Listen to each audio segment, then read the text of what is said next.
Hi everyone, welcome to my long-term review of the Honda Africa Twin CRF1100 Adventure Sport. I've owned the bike for around 3.5 years. It had 4,000 miles on it when I bought it. It's now done 20,561. Yeah, I just thought I would do a quick sort of review and my thoughts and feelings on the bike, what it's like to own, what it's like to ride. Being a Honda, I haven't had any problems with it. All of the tech works absolutely fine. I know a lot of people seem to have problems getting their Apple CarPlay to work or connect. I personally don't have any problems. You do have to make sure that you have what's called an information cable rather than just a charging cable, so that you can actually transfer information. Some people don't realise that, and you have to have a compatible headset like a Senna or Cardo.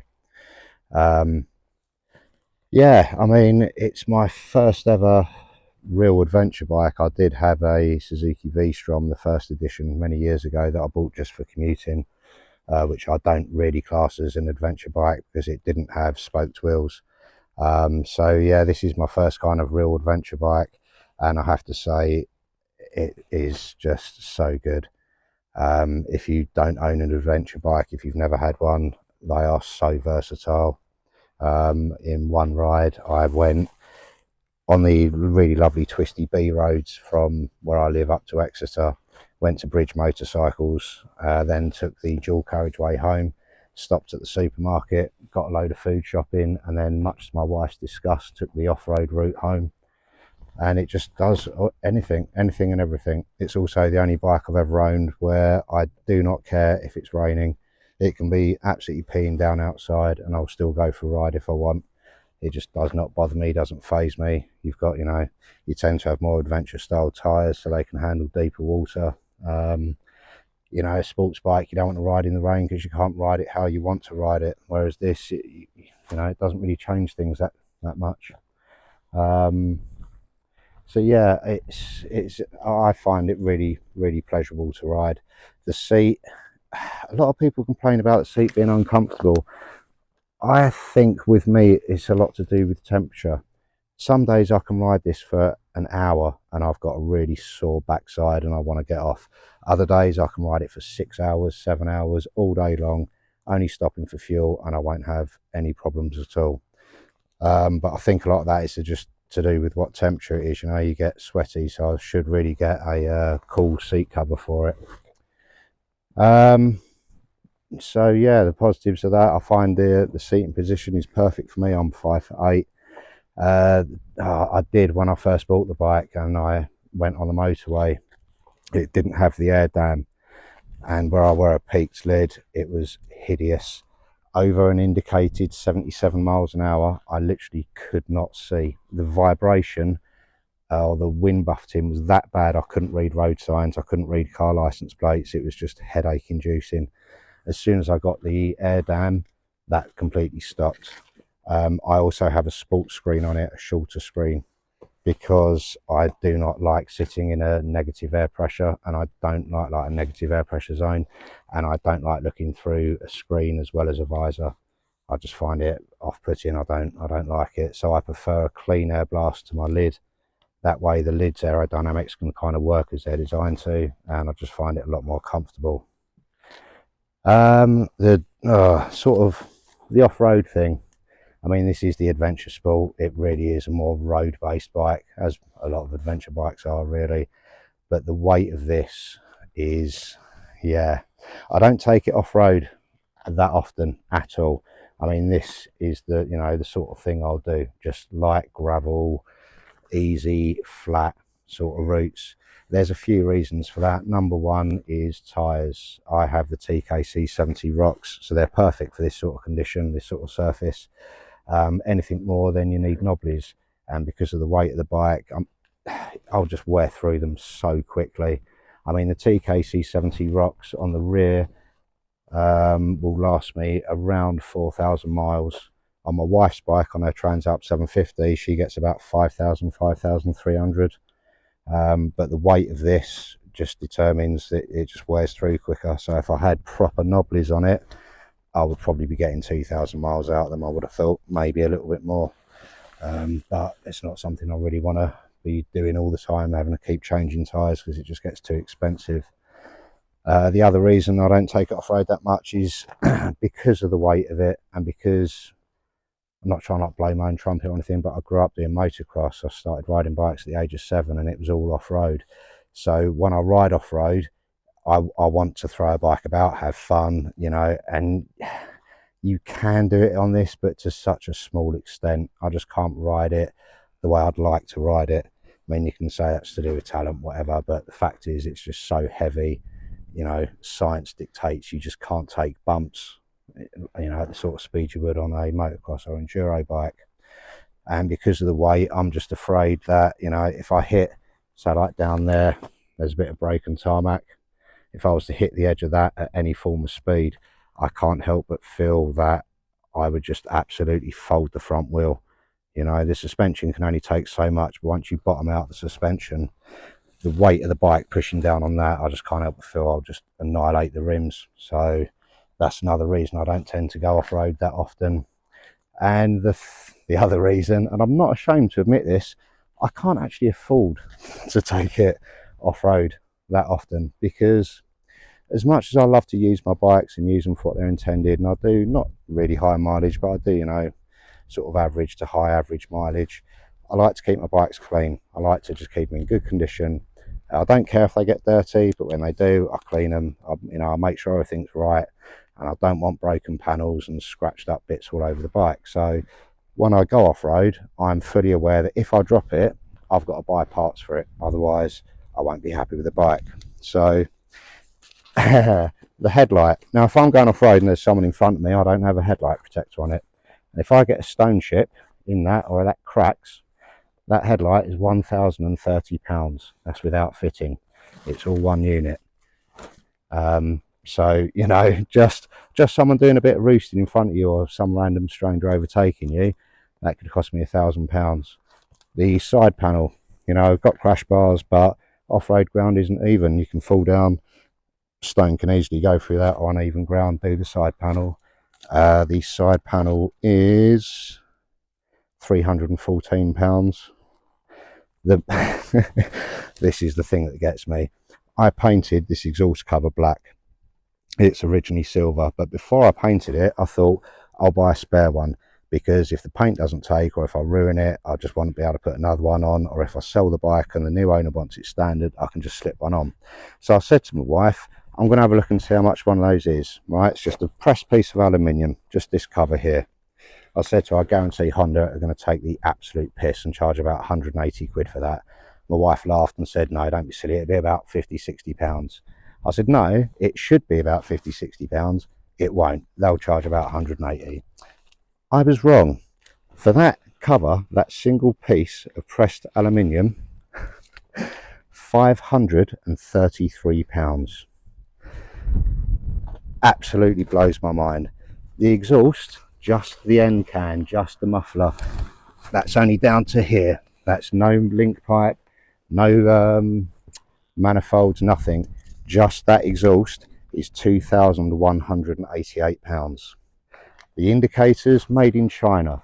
You can get a set of 4 indicators made in China for about £60 to £80 online. These are £130 each.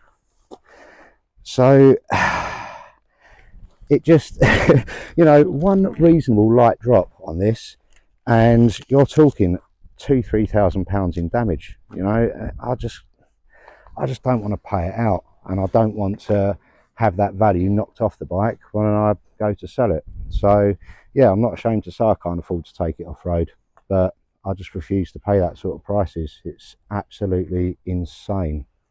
But that's not a new thing, unfortunately. It's always been that way.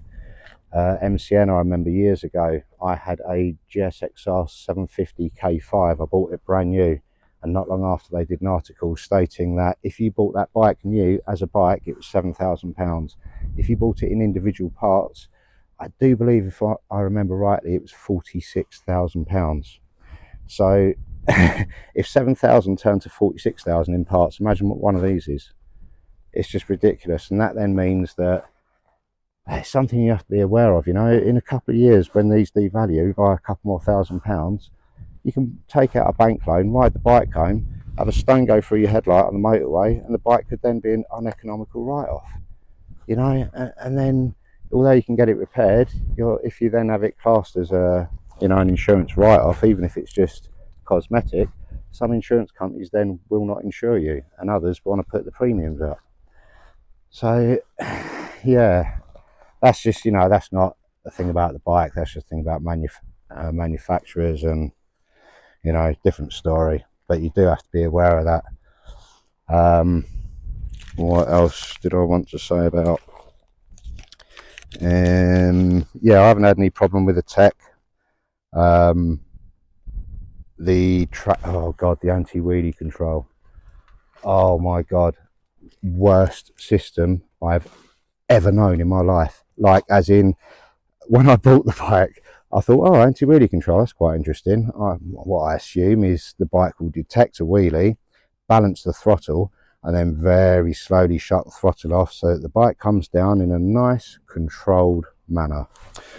No, I decided to go on a private farm, on private land, on a bit of tarmac, and test it out. And what actually happens is the bike detects a wheelie and then completely shuts the power off, as if the battery's been disconnected. So what happens is, you're mid wheelie, and without any warning or knowledge, the bike just slams down away from you. Your head gets yanked back.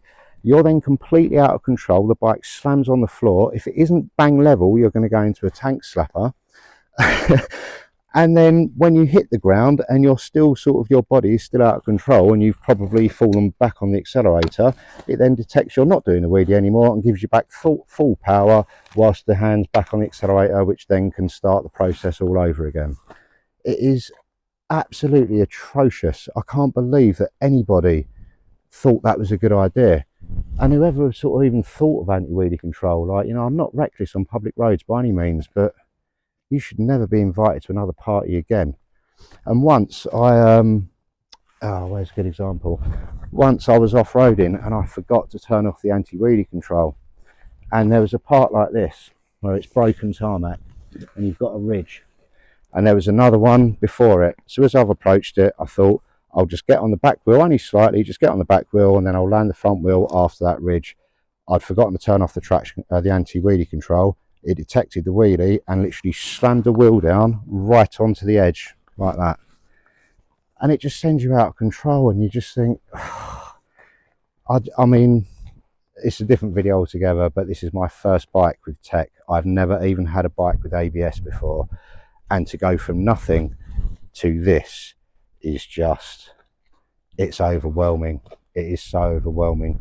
And I've nearly had a couple of serious accidents on the road because I didn't realise at the time, when you've got all your information displayed on the screen and your phone's plugged in, when someone sends you a text message, the screen goes completely black and then it comes up with a Siri symbol. But I was going into a bend on a dual carriageway and the screen just suddenly went black. I thought the bike had cut out, or there was like a major electrical problem, which then meant just instinctively I've dropped my eyesight. And as soon as you drop your line of sight on a corner, you drift wide. And I nearly just went straight into the side of a car on the most slight of bends. And it's just distracting. I just don't, you know, that was when I first got the bike. I'm used to it now. But, you know, I just don't understand how they say that everything has to reset when you turn off the key for a matter of safety. And yet I can ride past the school at 20, 30 miles an hour or down a motorway at 70 miles an hour, playing about with rider modes, changing my traction control, programming a sat nav, sending a text message, listening to a text message, going through playlists, looking at artists. I just think it's a bit it's a bit hypocritical, you know. Like, it's nice having that, but it is such a distraction. And that is the one thing that, from about 6 weeks of owning this bike, I've actually wanted to sell it. I've put it up for sale, I think 4 times now, and it's actually back up for sale now. But every time I go to sell it, I just think, well, the only thing that I don't like is the tech. But what are my options? What are my options to go and buy a new bike without rider modes and without traction control and without all this other stuff that I just don't want? I really don't want it. I find it really counterintuitive, expensive, and just a bit irritating. it's like riding with an overprotective parent on the back. Honestly, the whole time it's like, oh, have you read the manual? Yeah, I've read the manual. It's like your mum asking you if you're going to put a jacket on when you're 50 years old and it's 4 degrees outside, peeing with rain. And you just think, yeah, I am. Of course, leave me alone. just leave me alone. Let me get on with it. And that's just how I feel about the tech. But you know, it's a personal thing. I know a lot of people like it. But yeah, sorry to ramble on about that, but it's just my own personal thoughts and feelings. I'd like to get a world raid. That's, you know, a modern bike with pretty much as little tech as possible. But yeah, I still do recommend, you know, the Africa Twin. Every time I ride a Honda, they just always seem to feel familiar, refined, just nice, you know. So it is hard to break away from that. I mean, even at the age of 23, my dad lent me his GL1100 Goldwing. I mean, can you imagine that, being 23 years old, riding nothing but motocross, enduro and sports bikes, and then you're sat on a GL1100 Goldwing? I'm not joking. I pulled away, and by the time I was in third gear, I felt like I'd been riding the bike for about 3 years. It just felt familiar, just right. And that's how Hondas always feel to me. So yeah, it's difficult to sort of go to something else. But yeah, I don't know. I know I'm going to take it back off sale again. I know I will. Every time I look back at it, I'll just think, oh, you are a good looking bike. It just, to me, it just looks like a riot bike sort of thing. The police would have to just get people out of the way. Not that I'm into running people over or anything, but you know, I do quite like the sort of aggressive look. So yeah, just trying to think of anything else that I wanted to go over. Oh yeah, the oil consumption. It's a bit strange with this. I can do, like, you know, 2,000-3,000 miles, it doesn't lose a drop, but then I'll do one sort of 6-hour stint on a motorway and it will be down at the lower level. So yeah, just, it's a bit random, so just keep an eye on that. If you're doing long stints on motorways, just make sure you check your oil. Apart from that, all good. So yeah, I know it's been a bit rambly, but just, I don't script anything. I don't, you know, really prepare anything. I don't edit. I don't want to give it like a false representation of myself. I am what I am. So yeah, you take care and hopefully see you soon. Bye.